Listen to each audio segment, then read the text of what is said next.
گل اظہر خان صاحب آپ سے میں آغاز کرتا ہوں. معیشت بہتری کی سمت میں جا رہی ہے. اچھا وہ سمت منزل تو شاید دور ہو لیکن جب سمت میں اور صحیح سمت میں آپ چلتے ہیں اور منزل کی طرف گامزن ہوتے ہیں تو راستے میں جو بھی اس کے ڈیویڈنڈس ہیں جو بھی اس کے فوائد ہیں وہ لوگوں تک پہنچنا شروع ہو جاتے ہیں. تو سوال لوگ یہی کرتے ہیں چاہے وہ بجلی کے بل ہوں, عام اشیاء خورد و نوش کی قیمتیں ہوں, تنخواہوں میں اضافہ ہو, کاروبار میں بہتری ہو. تو یہ سارے سوال جو ہیں ان کے جواب دینا آپ سمجھتے ہیں کہ اب ہم اس قابل ہو گئے ہیں یا اس میں کچھ عرصہ لگے گا اور کتنا؟ جی بالکل. ایک تو آپ دیکھیں کہ یہ پاکستان پہلا ملک نہیں ہے جو ایک مشکل ٹائم سے گزر رہا ہے. اب ریسنٹلی دیکھیں تو کچھ سال پہلے, کچھ مہینے پہلے ہنگیری کے حال تھا, وہ ڈیفالٹ کرنے لگا تھا, آپ کا گریس ڈیفالٹ کرنے لگا تھا. اچھا ملکوں پہ برا وقت آتا رہتا ہے, اس کو بچاتی لیڈرشپ ہے. اس ٹائم جو قوم کے لیے خوشخبری ہے, لیڈرشپ ایک پیج کے اوپر ہے. چاہے آپ کی ملٹری اسٹیبلشمنٹ ہو, چاہے آپ کی گورنمنٹ ہو, جو ادارے کی ایک کوارڈینیشن چاہیے, اس کے لیے پھر ایک جو سب سے بڑی بات ہے کہ آپ کی جب معیشت تب بہتر ہوتی ہے جب 3-4 فیکٹرز بہتر ہوتے ہیں. اب اگر چائنا کی مثال لیں تو چائنا نے 3 کام کیے 90s میں, اور انہوں نے ایک رکھا 3 پلر جس کو کہہ رہے ہیں آپ نے. انہوں نے سب سے ٹاپ کے اوپر رکھا انرجی, پھر کمیونیکیشن, پھر ٹیلی کمیونیکیشن. یہ وہ چیزیں تھیں جس سے آپ کا امپیکٹ آیا اکانومی کا. یہ تو بل سٹارٹ ہوتا ہے.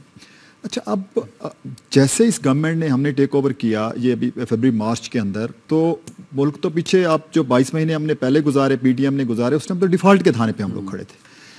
SIFC جو اب اس ٹائم پلیٹ فارم ہے اس میں بیسیکلی اس کی 3 آبجیکٹیوز ہیں. پھر میں آپ کو آپ کے سوال کی طرف سے آتا ہوں. اس میں ایک تو اب تو کنٹینیوٹی جو ہے پالیسی کی کنٹینیوٹی, جب تک پالیسی کنٹینیوٹی نہیں ہوگی, ون ونڈو فیسیلیٹیشن سینٹر نہیں ہوگا. اور پھر اس میں ہم نے تمام کے تمام جو ہمارے, جیسے میں ہمیشہ کہتا ہوں یا ہم کہتے ہیں کہ ہمیں جاپان یا چائنا جیسی گاڑیاں بنا دیں تو یہ شاید 50 سال لگ جائے, لیکن ہمارے پاس جو منرل ہے, ٹریلین آف ڈالرز کا منرل پڑا ہوا ہے, ہمارے پاس جو ایگریکلچر ہے, ہمارے پاس جو IT ہے, ہمارے پاس جو یوتھ ہے, ہمارے پاس جو ہیومن ریسورس ہے, یہ ہمارے پاس, اس کے لیے ہم نے ایک SIFC کے اوپر دن رات کام چل رہا ہے. اور اس کے اوپر اس ٹائم جو آپ ریزلٹس آنا شروع ہو گئے ہوئے ہیں. آپ دیکھیں جو آپ نے IMF کی بات کی, IMF کا جو ایگریمنٹ ہے یہ امپیکٹ ڈالے گا آپ کی اوور آل اکانومی پہ, آپ کے انویسٹر سے کانفیڈنس کے اوپر. دیکھیے کوئی بھی ملک اس ایرا میں آئسولیٹ ہو کے نہیں نکل سکتا.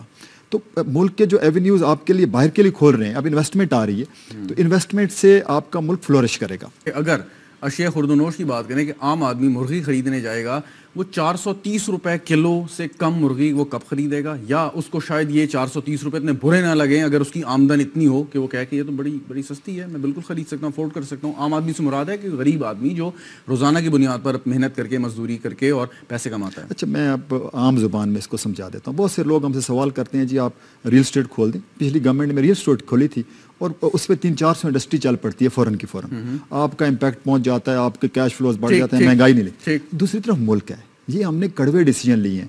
دیکھیں جیسے ہی آپ ریل اسٹیٹ کھولتے ہیں, آپ کا جو امپورٹ بل ہے, ساری چیزیں آپ کی امپورٹ ہو رہی ہیں, اس کے لیے آپ امپورٹ بل بولتا ہے آپ کے پاس تو ڈالرز ہی نہیں ہیں آپ کو, تو پھر وہ ڈیفالٹ کے اوپر آپ پھر بھاگ پڑتے ہیں. اس لیے ہم نے یہ کڑوے ڈیسیجن لیے ہیں. مشکل ٹائم میں 1 سال ہم ختم کر دیں نا, صرف 1 سال. جو 50 الائڈ انڈسٹریز کا ایک ہم نے بنایا ہوا ہے کہ پتہ نہیں کیا, کہ وہ ختم کر دیں نا پھر ہم, کہ وہ 50 الائڈ انڈسٹری ایز سچ نہیں چلتی, وہ ہمیں پیسے ڈالر دے کے ان کو چلانا پڑتا ہے. ایک دن میں چینج نہیں آ سکتا, یہ نہیں ہو سکتا.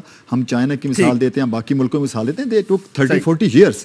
ہم نے ریفارمس کا, دیکھیں یہ ایسے ہی ہے کہ ایک والد صبح جاتا ہے, وہ کھیتی کے لیے تیاری کر رہا ہے زمین کی, وہ بیچا کہتا ہے بابا ہماری تو پروڈکٹ ہی نہیں آ رہی, وہ 1 سال بعد آ رہی ہے. ہم نے اس کے لیے زمین تیار کر لی ہوئی ہے, ہم نے اس کے لیے محنت کر لی ہوئی ہے. آپ دیکھیں کہ ایگریکلچر کے اندر number of agreements has been signed, number of agreements. آپ اس کے اوپر آ جائیں, ٹیلی IT کے اوپر آ جائیں, نمبر آف ایگریمنٹس مختلف